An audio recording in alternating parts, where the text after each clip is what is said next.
Hi friends, అందరూ ఎలా ఉన్నారు? బాగున్నారా? మేమైతే చాలా బాగున్నాం. ముందుగా అందరికీ వెల్కమ్ టు పీజే స్టూడియో. అలాగే మనకి సంక్రాంతి సంబరాలు అనేవి స్టార్ట్ అయిపోయాయి ఫ్రెండ్స్. మాకైతే ఆల్రెడీ స్టార్ట్ అయిపోయింది. ఎందుకంటే ఈరోజు మేము చిన్న పండగ అనేది చేస్తాం. ఆ పండగ ఏంటంటే పంచమాడ పళ్ళు అంటారు. అలాగే ఈరోజు ఈవినింగ్ కోసం నేనైతే ఒక 5 రకాల వంటకాలు అయితే చేయాలి ఫ్రెండ్స్. ఆల్రెడీ చేశాను కూడా నేను. అదే పరమాన్నం, అన్నం, కలకూర, పొంగడాలు అంటారు. పొంగడాలు అన్నీ వేశాను. అలాగే మా పాపకు కూడా హాలిడేస్ ఇచ్చేసారు. అలాగే మా పాప స్కూల్లో ఈరోజైతే సంక్రాంతి సంబరాలు అనేవి జరుపుకున్నారు. చాలా బాగా జరిగాయి ఫ్రెండ్స్. ఆ వీడియో కూడా మీకు చిన్నదనేది నేను చూపిస్తాను.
మేము ఫస్ట్ టైం ఫ్రెండ్స్ ఎక్కడ సంక్రాంతి జరుపుకోవడం అనేది. ఎందుకంటే మేము ప్రతి సంక్రాంతికి మా అత్తమ్మల ఊరు అనేది వెళ్ళిపోతాం. ఎందుకంటే వాళ్ళు పెద్దవాళ్ళు అన్నీ చూసుకోవడం వలన మాకేం తెలిసేది కాదు.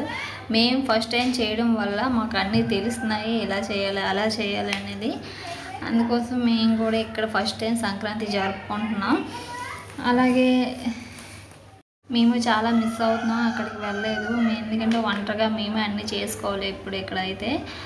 అలాగే ఈ పండుగ ఎలా వచ్చింది, ఎందుకు చేసుకోవాలని కొన్ని విషయాలు అయితే మా అబ్బాయి అయితే చెప్తారు ఫ్రెండ్స్. నాకు కూడా తెలీదు, ఎందుకంటే నేను కూడా ఎప్పుడు చేయలేదు. ఇది వాళ్ళకు ఉన్నాయంట. వాళ్ళకు ఉండడం వల్ల నాకు కూడా అలా అలా తెలిసింది. నేను వీడియో తీస్తున్నట్టు ఆయనకు కూడా తెలియదు. ఇప్పుడు వెళ్ళి నేను ఆయన్ని అడిగేసి చెప్తాను. నేను ఎక్కడున్నారో చూద్దాం.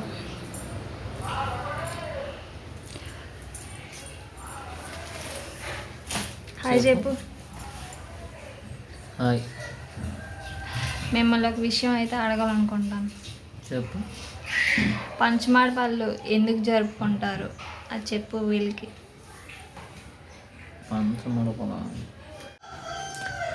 పంచమడపళ్ళు అంటే మన పురాతన కాలంలో పెద్దలకి అమ్మవారు పోసేది. అప్పుడు హాస్పిటల్స్ గట్రా ఉండేవి కాదు కదా. అప్పుడు అమ్మవారు పోస్తే అంటే మనం ఇప్పుడు మనకి గాలి జల్లింది అంటారు కదా, ఆ గాలి జల్లింది అనే ప్రతీకకి అమ్మవారి కోసం ఈ పంచమడపల కార్యక్రమం వచ్చింది. అప్పుడు అలాగే ఈ వైద్యం గట్రా లేకుండా అప్పుడు ఈ అమ్మవారు రావడం వల్ల జనాలు చాలా ఎక్కువ మంది చనిపోతుండేవారు. వాళ్ళు చనిపోయిన వాళ్ళకి ఆత్మశాంతి కలగడానికి అలాగని అమ్మవారికి పూజగా ఈ పంచమడపల కార్యక్రమం సంక్రాంతి ముందు, సంక్రాంతి ఎప్పుడు వస్తే దానికి మంగళవారం ముందు, మంగళవారం నాడు, అంటే 5 రోజుల ముందు, 5 రోజులు అవ్వచ్చు, 2 రోజులు అవ్వచ్చు, సంక్రాంతికి ముందు మంగళవారం ఎప్పుడు వస్తే ఆ మంగళవారం నాడు పంచమడపల్ల అనేసి పెట్టి, అప్పుడు అంటే మన వంశంలో ఎవరైనా అలా చనిపోయిన వాళ్ళు ఉంటే వాళ్ళకి మనశ్శాంతిగా ఈ కార్యక్రమం చేసి వాళ్ళకేమో బట్టలు అలా పెట్టి, అలాగని మనం సంక్రాంతికి ఎలా మడపలు వస్తామో, అంటే మడపలు అంటే తెలుసు కదా అందరికీ, పొంగడాలు ఇవన్నీ, పాలజావ ఇవన్నీ పెట్టి చెరుకు గడలు మనకి సంక్రాంతి ఏ రకం చేస్తామో అలా పళ్ళు, కాయలు, కొబ్బరికాయలు అన్నీ పెట్టి వాళ్ళు ఎవరెవరు చనిపోయిన వాళ్ళు, ఆడవాళ్ళు, మగవాళ్ళు ఉంటే మగవాళ్ళకి, మగవాళ్ళు ఉంటే పంచెలు, వాళ్ళు ఆడవాళ్ళు ఉంటే చీరలో కట్టిపెట్టి చూపి దేవుడికి పెడతారు. దానికోసమే ఈ పంచమడపల్లి అనేది పండగ జరుపుకుంటారని మనకు పెద్దలు చెప్పేవారు. మరి నాకు కూడా తెలీదు. మా అమ్మ మా నాన్న వాళ్ళు అయితే అప్పుడు అలా చెప్పేవారు. దానికోసం వైద్యం లేదన్నారు కదా, ఎలా చేసేవారు ట్రీట్మెంట్? అప్పుడు ట్రీట్మెంట్ అంటే అప్పుడు మామూలుగా ఇప్పుడు గాలి చల్లితే ఎలాగ నాటు వైద్యం ఏముంటుంది, వాళ్ళు ఏది తినాలనుకుంటే తినడము, డైలీగా యాపాకులు నచ్చింది వాళ్ళు కోరుకునేది మనం పెట్టాలి పెట్టేవాళ్ళు. ఇప్పుడు కూడా అలాగే పెడతారు. కాకపోతే ఇప్పుడు అంతగా పల్లెటూరులో చేస్తారు కానీ టౌన్లో అంతగా చేయరు. టౌన్లో నేను 2-3 చూశాను, వాళ్ళైతే అలా పాటించలేదు ఫ్రెండ్స్. మంచం మీద కూడా పడుకోకూడదంట, కానీ మంచం మీద కూడా పడుకుని పోయేవారు. అప్పుడైతే నేలపైన పడుకొని యాపాకులు గట్ట వేసి దాని మీద పడుకుండేవారు. ఇక్కడ అలా ఏం లేవు. నేను చూడగానే నేనే షాక్ అయిపోయాను, ఏంటి ఇలా చేస్తున్నారని. పల్లెటూరులో అయితే అన్ని నీట్గా పాటిస్తారు. వారంకి ఒకసారి. ఇక్కడ అలా పాటించరు. దండకాలు కూడా చదివి స్నానం కూడా చేయకూడదు తగ్గే వరకు. ఇక్కడ స్నానం కూడా చేసేస్తున్నారు ఫ్రెండ్స్. అదే పల్లెటూరుకి టౌన్కి తేడా అంతగా పట్టించుకోరు. ఎక్కడ ఏమంటే ఇప్పుడున్న జనరేషన్ ప్రకారం మెడిసిన్ గట్రా వచ్చింది కాబట్టి తగ్గిపోతుంది. దానికోసం పంచమడపల్లి అయితే చేస్తారు. ఓకే,